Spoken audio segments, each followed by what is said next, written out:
This day will be a remarkable day in the history of the Nagas. Today, we came here together to show our strong resentment against the government of India's sinister policy to divide the Nagas and Naga homeland.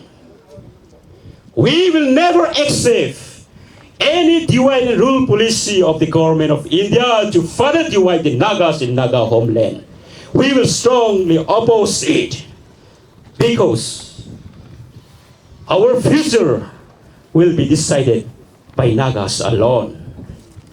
Without consulting the traditional land owners, the government of India cannot take any decision in our Naga land. We will strongly oppose it.